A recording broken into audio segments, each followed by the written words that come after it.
আল্লাহর ওয়াস্তে সাহারি এবং ইফতারে মুসলমানের মতো খাবার খাবেন, জানোয়ারের মতো খাবার খাবেন না। সাহারি এবং ইফতার এই দুটোতে কি খাবেন? মুসলমানের মুমিনের মতো খাবার খাবেন, জানোয়ারের মতো খাবার খাবেন। আল্লাহ পাক বোঝার তৌফিক দান করেন। মানে আমরা কিন্তু সাহারিতে কি করি জানেন? 7 পেট খাই। কয় পেট? নবীজি বলেছেন খাবে পেটের 1 ভাগ খাবার, 1 ভাগ পানি, 1 ভাগ, আবার বলি 1 ভাগ খাবার, 1 ভাগ পানি, 1 ভাগ। কার পেট খালি আছে এখন খাওয়ার সময় খাওয়ার টেবিলে? আমাদের ওস্তাদরা বলেন যে মুসলিম উম্মাহ, আমাদের ওস্তাদরা বলেন যে মুসলিম উম্মাহ খাবার টেবিলে হেরে গেছে সে কখনো জিহাদের মাঠে জিততে পারবে না। বুঝতে পারেন নাই? বুঝতে পারলাম না মনে হয়। যারা খাবারের টেবিলেই হেরে গেছি, এখানেই তো আপনি সুন্নাহ মাফিক খাইতে পারতেছেন না, প্রবৃত্তির কাছে হেরে গেলেন, গপ গপ গপ গপ করে খাচ্ছি 7 পেট ভর্তি করে। এখানে তো খাবারের সামনেই হেরে গেলাম, প্রবৃত্তির সামনে। সে আবার কাফেরদের সাথে জিতবে কেমনে? জিতবে? আগে নিজের প্রবৃত্তির উপর জিহাদে তো জিততে হবে। আমার মন চাচ্ছে যে না করি, করবো না, এটার নাম জিহাদ, এটাও জিহাদ। মন চাচ্ছে সুদ খাই একটু, খাবো না, এটার নাম কি? জিহাদ। মন চাচ্ছে নামাজ না পড়ি, ঘুমায় থাকি, মন চাচ্ছে না, মন বলতেছে ঘুমাই ঘুমাই ঘুমাই, কিন্তু নামাজ পড়তে হবে। এই উঠলাম, ওযু করলাম, গেলাম, এর নাম কি? এটাও এক প্রকার কি? বরং নফসের সাথে জিহাদটা অনেক বড় জিহাদ বলা হয়েছে, বলা হয় নাই? এটা মানুষকে শক্ত করবে। একটা মেয়ের সাথে প্রেম করতে মন চায়, করবো না, ওকে দেখবো না, যাবো না কাছে, এটা এটা শক্ত থাকার নাম কি? এটা মনের নফসের সাথে কি বুঝেন? আল্লাহ পাক আমাদেরকে নফস শক্ত করার তৌফিক দান করেন। তো ভাই, খাবার ইফতারেও এভাবে 7 পেট খাবেন না, সারিতেও খাবো না, কথা করি তো ইনশাল্লাহ। শোনেন, পরিমিত খাবেন, পুষ্টিকর খাবার খাবেন, পরিমিত খাবেন কিন্তু পুষ্টিকর খাবার খাবেন, তাহলে যথেষ্ট হবে ইনশাল্লাহ। আর এখনকার যে খাবার, এতে বেশিরভাগই ভেজাল। যত বেশি খাবো তত দ্রুত অসুস্থ হবো। এই যে আমাদের ফিটনেস দিন দিন খারাপ হয়ে যাচ্ছে। আমি নিজের কথা বলতেছি, শোনেন, এটা বলি না, এগুলো জাহিলি যুগের কথাবার্তা। আমার কাছে ওটা জাহিলি যুগ। মোহাম্মদ আশরাফুল আছে না, নাসির হোসেন, মোহাম্মদ রাশাফুল, এগুলো এটা বিকেএসপিতে খেলতো আর কি, থাকতো। বিভিন্ন জায়গায় কান্ট্রি লিগ খেলা হইতো, ফার্স্ট ক্লাস, প্রিমিয়ার লিগ, এটা ওইটা।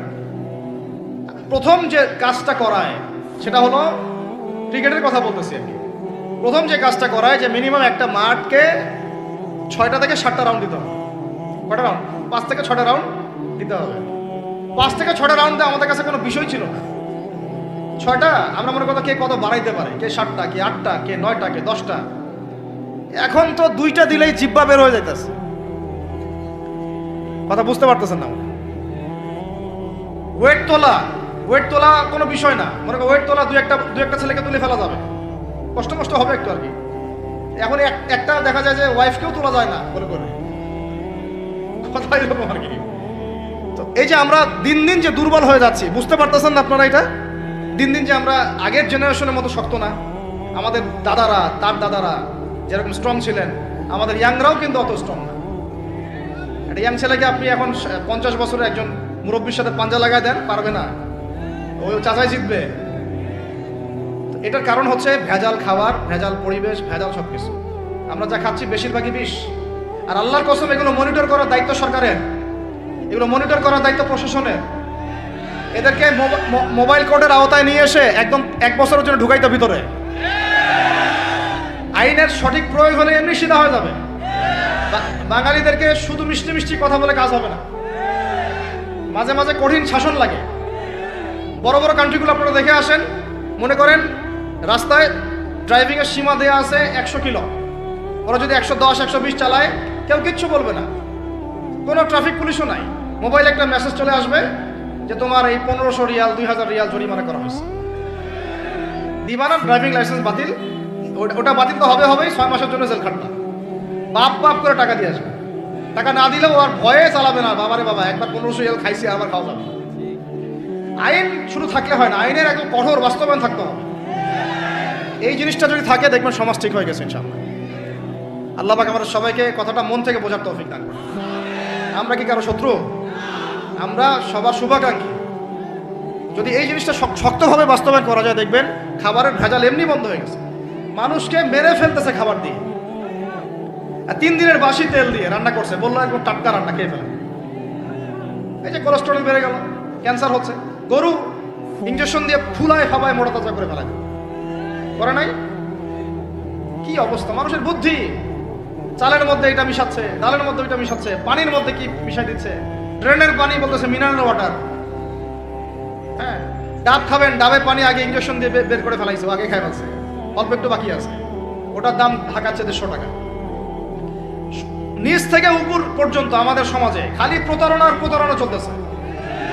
এই কারণে আমাদের উপর থেকে আল্লাহর রহমত দিন দিন উঠে যাচ্ছে। আমাদেরকে সতর্ক হওয়া উচিত, আমাদেরকে সৎ হওয়া উচিত। সৎ হইতে পয়সা লাগে না, সৎ হইতে পয়সা লাগে। সবাই যার যার জায়গা থেকে ভালো হয়ে যায়, কিচ্ছু করা লাগবে না ইনশাআল্লাহ। আপনি মাদক খায়েন না, কেউ জোর করে মাদক খাওয়াবে? আপনি নিজে সুদ খায়েন না, কেউ জোর করে সুদ খাওয়াবে?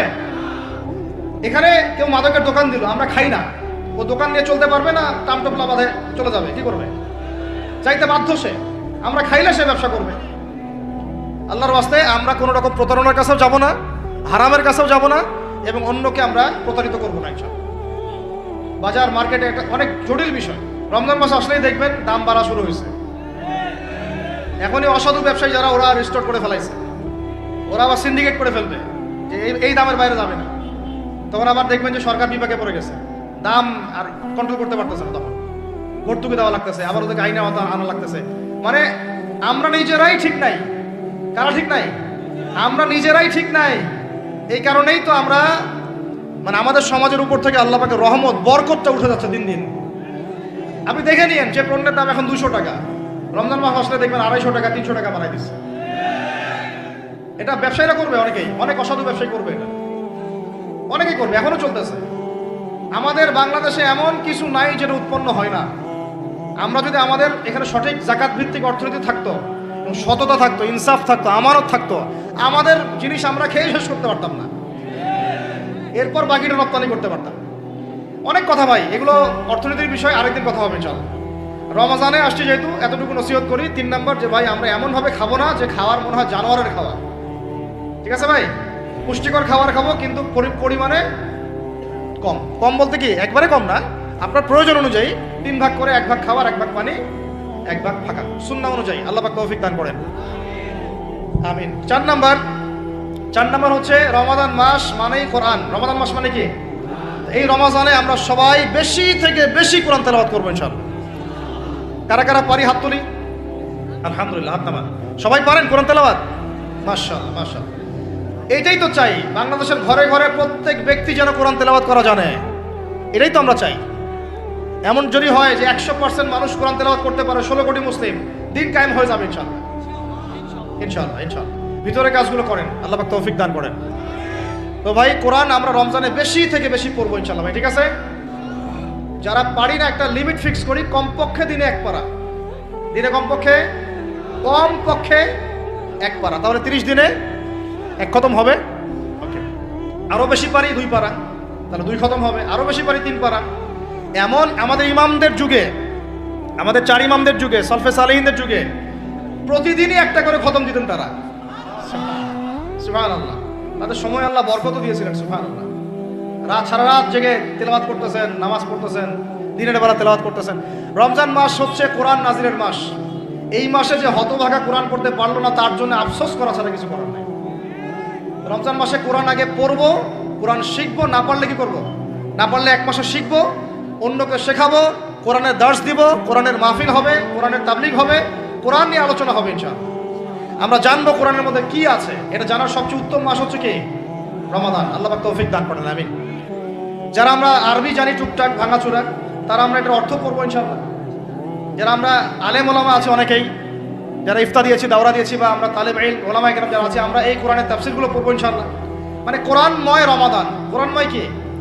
এবং চেষ্টা করবেন, আমার খুব ইচ্ছা হয় যদি আল্লাহ পাক আমাকে ক্ষমতা দিতেন, তৌফিক দিতেন, আমার ইচ্ছা হয় যে রমজান মাসে বাংলাদেশের যত মসজিদ আছে সমস্ত মসজিদে কোরআন শিক্ষা ফ্রি হয়ে যাবে।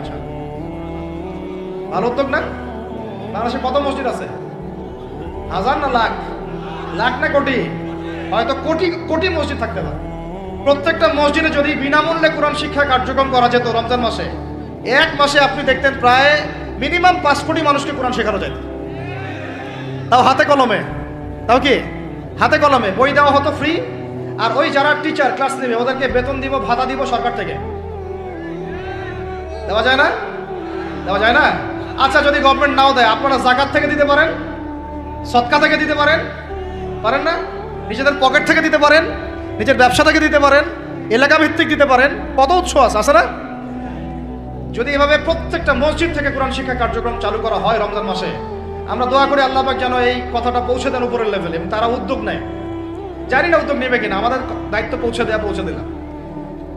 তো অ্যাটলিস্ট যদি সবগুলো মসজিদে নাও হয়, প্রত্যেকটা এলাকায় যদি একটা করে মসজিদও হয়, তবুও দেখবেন কয়েক কোটি মানুষকে কোরআন শেখানো যাবে ইনশাআল্লাহ।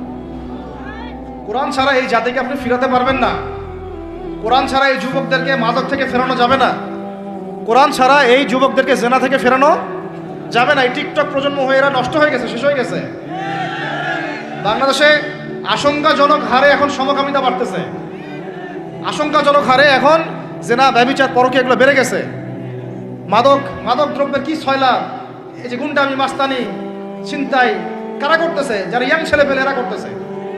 এদেরকে ফিরাইতে হইলে কোরআন ছাড়া কোনো গতি নাই। আইএমএ জাহেলিয়াতের সেই মানুষগুলো কোরআনের আলোয় শ্রেষ্ঠ মানুষে পরিণত হয়েছে। কথা বুঝতে পারেন নাই? আইএমএ জাহেলিয়াতের সেই মানুষগুলা যারা একসময় নিজের মেয়েকে দাফন করেছিল জীবন্ত। ইন্না লিল্লাহি ওয়া ইন্না ইলাইহি রাজিউন।